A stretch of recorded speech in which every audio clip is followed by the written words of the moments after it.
kind of what's been the message to the team, just picking up after Georgia and getting ready to go for this one? The message is we gotta make more winning plays. I thought they competed their tail off defensively. I mean, we had so many good plays. We fought back. We got down in the first half, I think 12, fought back, took a 3-point lead at half. We did a ton of great things. I thought Mo gave us a great lift defensively. Duke gave us a great lead. We didn't make enough good plays, especially offensively in that game. We took care of the ball better than we did A&M. I thought we rebounded, against Georgia. They didn't. We were right at to where we thought they were going to be instead of being elite like they are. But when it's a 2-point possession down, we've got to be better offensively, and we will. Porter, you mentioned Mo. Just how have you seen him kind of take on his increased role? Well, I think what Mo's did, he's just going to be great at what he does. In practice, he's shown us Mo covered a lot of ground defensively with a length and aggression, and I thought that was really good. He got a couple rolls where he rolled really hard. He rolled hard for a dunk. He ran through one. Even if he doesn't get it, he's bringing in the backside defense. When you just don't have that slow method, I thought he was moving quick, drawing in defense, but he just had a mind where he was going to be great at his role, and we need that. We need other guys to be great at what they do, great at their role, and I thought Mo defensively completely impacted that game. What stood out to you when you were recruiting around the portal? He's obviously been around a couple schools. Just what stood out to you about him? Length, athleticism, size are a premium in the portal. I mean, he played for Coach Huggins, played for Nate, was in the Final Four, but length and athleticism. In this league, we were trying to find a big, and it was just, I mean, not to get into the weeds of portal recruiting, but what it was going for, late in the big. We just thought we got a guy that's a great guy, length and athleticism, and to his credit, inconsistent minutes is inconsistent play a lot, and his has been inconsistent. Sometimes Luke, depending on the ball screen coverage, goes in. With this length and athleticism, we went with Mo, and he was at his mind right, game right, was ready, and he made his minutes count. And you just got to have more guys doing the league play. You need as many guys playing well against the competition we're playing with against. It's just, and I thought Mo played really well. How do you help him keep that consistency so that the minutes are consistent with the play? Just talking to him about his value. So this is really valuable, Mo. Like you rolling, as hard as you were rolling to the rim and attacking the rim, that brought value. Whether you got it or not, they got to bring the backside. Your ability to cover a lot of ground defensively. Your presence was felt. Is to keep glorifying that with them. Because sometimes having your presence felt defensively isn't the most glorifying thing in them right now, especially these days. And to let him know to glorify, man, you impacted us. You impacted our team. And I thought it was contagious. I thought our guards were better than they've been defensively. And I thought it was contagious. Coach, you look at the last few years against Texas, you guys have struggled a little bit. What's made it so hard to beat them, and what do you guys need to do differently from those games tomorrow night? Well, they've always been uber talented, uber length. To beat them tomorrow, they have some elite scorers. They got some elite. I mean, they're defending too. I mean, they're doing both. Trey Johnson, the freshman, just phenomenal shot maker at all levels. Mark Pope's done it a long time in a Power 5 conference. Kaluma, we've seen a lot at Kansas State. Shadrach, he's been there. Mark, we've seen Mark at Arkansas. So they've got a lot of scoring power, and then they play really hard on D. So we're going to have to be able to make them. They have an ability to make tough shots. We got to just continue to fight through and make it tough because they have a number of scoring options with it. You guys are both 0-3 in conference right now. I'm sure, it's early, obviously, but it feels like an even more important game between you guys. No one wants to be 0-4. Absolutely, no one does. And the thing about it is, you look at our schedule, their schedule, and it's tough, but yeah, you've got to start logging up some wins. They know it, we know it, so no hiding that. But it is early. We got to be thinking, instead of like we have to win, we got to be saying, and we got to play better. We got to do some things to beat an elite team. And we've done some really good things. Let's not make the mistake. I mean, against A&M, what we shot against them, the 21 assists. Against Georgia, the defense we had in that building and that atmosphere, we've done some good things. You got to do more to have these high-level wins. So that's got to be the thrust of that, and winning's got to come after that. So it's early, but you definitely want to get on the right side of that final outcome. No doubt about it. Saturday was the first time Jeremiah couldn't bounce back in the second half. How has he responded, and what's been your role in that? I thought he had a great practice yesterday. The kid wants to be good. For him, he wants to play well. He wants to do well for the team. He's about winning. He's about all those things. And, my role is to keep showing him the value he brings, teaching him situations, watching film with him, all those things I've done, and we're going to continue to do. But he gives us a high ceiling. He gives us a higher ceiling when he plays well. And you need that high ceiling in the SEC. And he gives you that. And we're going to help him get there. It's not like just sit back, we're waiting for him that. It's not. This is collaborative.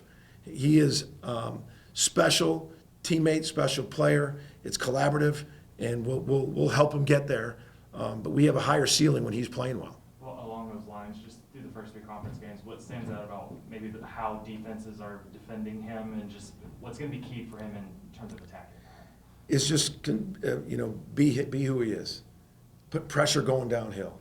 Being physical offensively. I think he's you heard me say this before, he's a very physical offensive player. Like he can punish you, can hit you, is to have that aggression, but also make the right play. To understand that if you get three guys and you draw and you hit, for an open three, that's the right play, and glorify it. And he's doing the things you need to do it. He's keeping a good attitude. He's playing hard in practice. He's watching extra film. He's got a staff that is thing, and that's the good thing is how receptive he is, but he just needs to be aggressive, and play. It's hard for young people to play through mistakes because they start to mount. The pressure starts to mount on every one, and we got to help them with that. Porter, I've been trying to think how to ask you this question so you don't get into trouble. But the foul discrepancy was so big in this game. So when you come back and coach your team the next game, what do you talk to them about fouling or staying away from fouls or getting more fouls in games? Or do you even bring it up?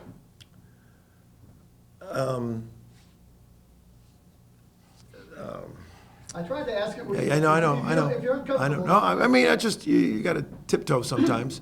But I'm not going to tiptoe this. You don't bring it up. Okay. I don't want them to think about anything they could have done better that's out of our control. Okay. I want everything to be about what could we have been in our control. And that, completely disturbing, the difference. Unequivocally, we all consider, you probably guys have watched it live, but you haven't rewatched it. When you rewatch it, it's so. But what I address with them, man, it's unhealthy to even have it remotely think that that they're gonna think from me. It's about that. I didn't know if you saw something defensively we could have done differently, or. Oh, I saw some things, Okay. the thing that the message to them was, it's not. There's no message saying, "Oh, we need to be physical." Shoot. Alabama, Texas A&M, Alabama. We've seen Tennessee, we've seen Auburn, we've seen Texas. We know it's coming. Mississippi State, every single team, Missouri, everyone. So it's not like, hey guys, guess what? We need to be physical. There's none of that. They know. They've played Michigan, Arizona. We played out. They know it's physicality. So it's on everything matters. Like that, where can we shrink the mistakes of things we have control in? And I think that's been the message. Your margin for error is smaller in the SEC right now. The margin for error is smaller, and we got to play to those margins. We got to shrink them.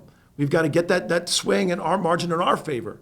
There's not these big margins in the SEC, And that's the message, is that everything matters. How can we be the best team at getting better? Stay together, all right? Block out outside noises. Everybody wants to have, everyone's got social media. Block it out, man. It's us. Let's shrink the margins. There's small margins. Let's shrink them and end up on the right side of this. Can you remember the last time you played a game that started at 9 o'clock? Yeah, I do. It was St. Peter and Paul, 8th grade Catholic game at 9 a.m. Mo, you had your most productive game on Saturday this season. Just what's it been like for you seeing your role increase the last couple of games? I feel like you just gotta stay ready to whenever you're not being a call, and then you like ready to give out everything you got, and then just trying to help the team win. Jalon, I guess just what's kind of been the message from coach to you guys, kind of picking up after the Georgia game? Don't let a loss go in vain. Take what we did good from the losses and take what we did bad from the losses and learn from it and apply to the next game to get the W. Jalen, you've gone through the peaks and valleys before, so do you have a message for teammates that maybe are new to this type of conference grind? Yeah, for sure. Just stay together. The beauty of this game is we get another chance to go out there and play and to compete. So, we're only 3 games in. It's early in the conference schedule. So, we can go on a run, rack some wins, and put some more wins together. So the message is just stay together because we get another game and we go out there and compete. Jalon and Mo, what do you guys see in Texas? They're a good physical team. They're a good basketball team. They run out in transition. They got top offense, top defense in the country. It's going to be a great test for us. But we're going to have a great scheme and a great game plan to go out there and execute and get the W. Mo, how do you look at it? Obviously we both 0-3 in the conference, so like we gotta come in with that chip on the shoulder and trying to get a win going. And they're pretty good team, so we know the coach is gonna have like a good game plan for us, and we just gotta execute and finish games. Jalon, seeing that this is you guys' biggest rivalry, 3-game losing streak, some struggles against Texas in recent years, just how much importance has Coach stressed about this specific game in the practices leading up to it? Even though it's a rivalry, it's also another conference game, just like another conference game to come in and go out there and compete. We know how important this is for the state of Oklahoma, and we know that this is a rivalry, but either way, we're going to go out there, we're going to block out all the outside noise and what that comes with, and we're going to go out there and stay together and get this W. Mo, how much more comfortable do you feel now, and did it take you a while to understand exactly what your role was going to be?